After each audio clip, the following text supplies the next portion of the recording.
महाराज जी एक दोहा पढ़ने के बाद हृदय स्वीकार नहीं कर पा रहा कि ढोल गवार शूद्र पशु नारी सकल ताड़ना के अधिकारी। जी, इसमें गोस्वामी जी ने बहुत सूक्ष्मता से वर्णन किया। महापुरुषों के वचनों को हम सूक्ष्मता से समझ पाए। प्रायः ऐसा कह करके हम कहीं कहीं माताओं बहनों की अवहेलना करते हैं, कई जगह हम इसका प्रयोग कर देते हैं। अरे वो गोस्वामी जी ने लिखा है ढोल गवार शूद्र पशु नारी सकल ताड़ना के अधिकारी।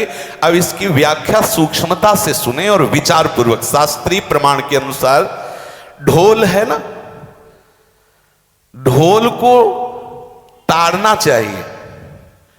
ताड़ना मतलब उसको ठपाक चाहिए और बेताल नहीं। शास्त्र सिद्धांत के अनुसार, संगीत शास्त्र के अनुसार तभी वो राग प्रकट कर पाएगा, तभी वो बजेगा। ढोल को हाथ जोड़ के बोलो कि साहब आप बज जाएं, नहीं बजे, उसको ताड़ना चाहिए। अब ताड़ना शब्द चारों में एक जैसा नहीं लगेगा। शब्द एक ही है ताड़ना, लेकिन ताड़ना के अर्थ अलग अलग हैं। जैसे कनक है, एक ही शब्द है कनक, लेकिन कनक कनक ते 100 गुनी मादकता अधिकाय, वा खाए बोराए जग या पाए बोराए। बोले कनक ही शब्द है। जैसे ताड़ना शब्द का हम प्रयोग केवल वही समझे कि ताड़ना देना ही नहीं, उसका अर्थ अलग अलग है। जैसे कनक शब्द है, कनक को सोना भी कहते हैं और कनक को धतूरा भी कहते हैं। कनक को धतूरा भी कहते हैं। एक कनक है जिसके खाने से बावरा हो जाएगा और एक कनक है जिसके पाने से बावरा हो जाएगा। कनक शब्द एक ही है लेकिन दोनों का अर्थ अलग अलग हो गया। ऐसे ही ढोल में ताड़न का तात्पर्य है उसको पीटना, लेकिन वो शास्त्रीय संगीत के आधार पर उसको ताल देना। ताल देने से ही वो राग प्रकट करता है, आनंद की उमगन करता है, ना कि प्रार्थना करने से। समझ रहे? अच्छा, गंवार, गंवार कहते हैं विवेकहीन पुरुष को। विवेकहीन पुरुष को कोई कार्य दे दो और उस पर दृष्टि न रखो तो कार्य नष्ट हो जाएगा। वहां ताड़ने का तात्पर्य उसको पीटना नहीं है। उस अविवेकी गंवार पर दृष्टि रखो।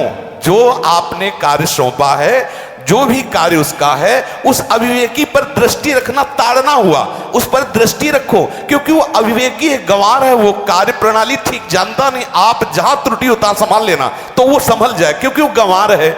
और शूद्र, शूद्र का तात्पर्य होता है शूद्र। वैसे जो वर्ण व्यवस्था में शूद्र का प्रादुर्भाव सबसे श्रेष्ठ जगह से प्रादुर्भाव है। वर्णन आता है ब्राह्मणोष मुखमाशी बाहु राजन्य कृतः उरुददस जद वैश्या पदभ्याग्यं शूद्रो जायत। भगवान के श्री चरणों की ही वंदना होती है। प्राय आपने देखा सबके श्री चरणों की, और शूद्रों का प्रादुर्भाव श्री चरणों से हुआ है। कोई ऐसा न समझे कि शूद्र का मतलब निकृष्ट होता है। यहां शूद्र का तात्पर्य जब से किसी से कहते हैं कि शूद्रवत आचरण करता है, मतलब शास्त्र विरुद्ध सदाचार के विरुद्ध आचरण करना शूद्रवत आचरण की तरफ संबोधन किया जाता है। यहां कहा गया कि शास्त्र की सम्मति, शास्त्र के शासन के अनुसार आचरण हो, सदाचार परायण हो। शास्त्र जिसके लिए जो विधान करता है, शास्त्र शासन स्वीकार करना, यहां शूद्र के ताड़न की बात कही गई। यहां शूद्र ताड़न का तात्पर्य डंडे से प्रहार करना नहीं, समझना। और जो चौथा कहा गया नारी, अगर स्त्री को हम ये कहें कि ताड़न से ही वो केवल काबू में रहती है, तो राष्ट्र में अपने प्रसिद्ध लक्ष्मीबाई जैसी कोई सामर्थ्यशाली वीरांगना, कोई वीरों सामने बड़े बड़े वीरों के दांत खट्टे कर दे, ऐसी बहादुर सिंघनी हुई, अंग्रेजों के दांत खट्टे कर दिए। अगर कोई समझे कि नारी केवल ताड़ने के लिए है तो उसकी मूर्खता है। पुरुष और नारी का समान प्रादुर्भाव हुआ है। भगवान ब्रह्मा के श्री अंग से दाहिनी तरफ से महाराज मनु और बाईं तरफ से उनकी पत्नी उनका प्रादुर्भाव हुआ शतरूपा। शतरूपा, अब आप बोलो एक ही शक्ति के दो भाग हो गए, एक पुरुष रूप धारण कर लिया, एक नारी रूप धारण कर लिया। अब यहां विचार जो है कि उस नारी के ऊपर ताड़न शब्द का क्या प्रयोग है। जैसे आप मार्ग में चले जा रहे हैं और आपने दृष्टि चूक कर दी और नारी आपकी स्त्री पीछे चल रही, तो कोई हमला कर सकता है, क्योंकि वो रत्न है। 14 रत्नों में एक रत्न स्त्री रत्न भी है। स्त्री को रत्न कहा गया है। भगवान श्री राम जब वनवास में जा रहे हैं तो सिया जी को आगे नाव में जब चढ़ाना होता तो पहले सिया जी को चढ़ा, सीए चढ़ाई चढ़े रघुराई, पहले आगे। दृष्टि रखो, दृष्टि चूक गई तो रत्न है। यहां दृष्टि रखना। शासन मतलब उसको पिटाई करना नहीं कि जैसे ढोल को पीटा जाता है ऐसे स्त्री को पीटा जाए, शूद्र को पीटा जाए तो गंवार को, ये व्याख्या नहीं है, ये मूर्खता है, इसे व्याख्या नहीं कहते। जैसे कनक शब्द के कई अर्थ होते हैं, ऐसे ही ताड़न शब्द का यहाँ अलग अलग प्रयोग है। स्त्री के ऊपर दृष्टि रखो। किस भाव की दृष्टि रखे? क्योंकि वो हमारे यहाँ रत्न की तरह है, कहीं कोई ऐसा ना हो कि कुदृष्टि वाला कोई उस पर हमला कर दे। पाणी ग्रहण संस्कार में रक्षा का भी सूत्र बताया जाता है कि आपको अभी ये समर्पित है, आप इसकी रक्षा करें। हमारे शास्त्रीय सिद्धांत में देखो कभी भी स्त्री को अकेला छोड़ने का सिद्धांत नहीं पाया गया। अगर शास्त्रीय सिद्धांत, बच्ची है तो माता पिता के शासन, थोड़ी बड़ी हुई तो भाई आदि के बीच में, और बड़ी हुई तो पति के, और बड़ी हुई तो पुत्रों के, मतलब एक सानिध्य का एक दृष्टि रखी गई है कि यदि आप अपनी दृष्टि में रखेंगे तो उसका मंगल नहीं होगा, उसका हित नहीं होगा।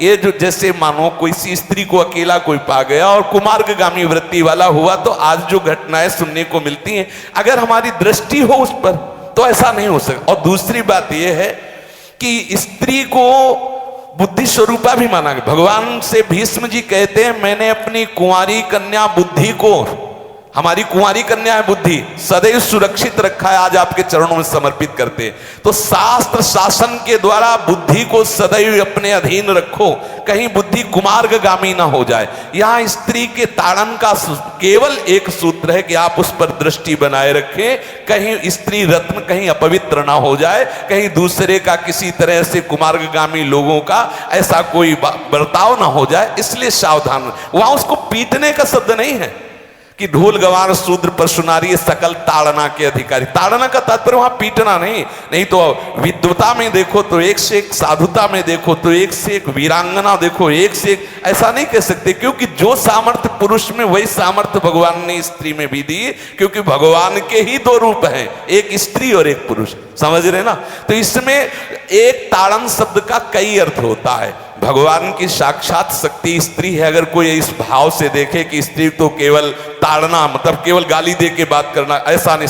जिस घर में स्त्री का अपमान होता है उस घर का नाश हो जाता है, निश्चित हो जाता है। आप देखिए रावण का सत्यानाश हो गया जगदम्बा सीता के प्रति, दुर्योधन का सत्यानाश हो गया द्रौपदी के प्रति। जहां स्त्री का अपमान हो जाए, अगर कोई ये समझे कि स्त्री केवल मतलब जैसा हम चाहें वैसा व्यवहार करे, तो अगर नाश ना हो जाए तो हमें बता देना, क्योंकि भगवान की वो शक्ति है। अगर उसे तुम सोचो कि हम ताड़न करें, जैसे ढोल को ताड़न करें ऐसे ताड़न करें, तो तुम्हारा नाश हो जाएगा। बिल्कुल सच्ची बात समझ लीजिए। केवल वहां दृष्टि रखने की बात कही गई है। आपका अधिकार है, आप उसकी सुरक्षा व्यवस्था में रहें। और एक वृत्ति होती है, अगर शासन ना हो तो हमारी बुद्धि भ्रष्ट हो जाए, हमारी बुद्धि भ्रष्ट हो जाए, आपकी बुद्धि भ्रष्ट हो जाए। भगवान का भय, शास्त्र का भय, लोक मर्यादा का भय, ये हमको सुरक्षित रखता है। इसलिए दृष्टि रखने की आवश्यकता है कि वो पवित्र रहे, वो सुरक्षित रहे, ना कि उसको पीटने के लिए यहां संबोधन किया गया गोस्वामी तुलसीदास जी ने। इसलिए सावधानी पूर्वक अपनी वृत्ति को पावन रखते हुए महापुरुषों के वचनों को समझने की चेष्टा की जाए। गोस्वामी जी ने जो यहाँ कहा, ढोल गवार शूद्र परशुनारी सकल ताड़ना के अधिकारी, तो ताड़ना का अलग अर्थ है, अलग अलग। जैसे ढोल में ताड़ना, तो वैसे ही सब जगह नहीं ताड़ना लगेगी। आप देखो पशु जो है, चालक जो घुड़सवार होता है उसको ताड़ना एड़ी से देता है। अपने चालक जो होता है घुड़सवार एड़ी से, किसान जो होता है वो बैल को बोलता है दाहिने, जैसे हल जोतने होता है बाएं, वो भाषा समझता है, बाएं मुड़ जाए, और नहीं मुड़ता तो पीछे अरई है एक छड़ी, उससे वो इशारा देता है, वो समझ जाता है। पशु को अपने इशारे से चला लेते। अब उससे कहे, खड़ा होके हाथ जोड़ के कहे कि भैया बैल देवता अब थोड़ा दाहिने मुड़ जाओ, तो नहीं मुड़ेगा। जब लगाम पकड़ी और थोड़ा ताड़न किया और बोले दाएं, तो फौरन दाहिने मुड़ गया। आप देखो जो बैलगाड़ी चलाते हैं, घोड़ा गाड़ी चलाते हैं, ऊंट चलाते हैं, तो पशु शासन के द्वारा उसको इशारे से किधर चलना उसको इशारा बता दो। अलग अलग जगह इस ताड़न शब्द का अर्थ प्रयोग किया गया है।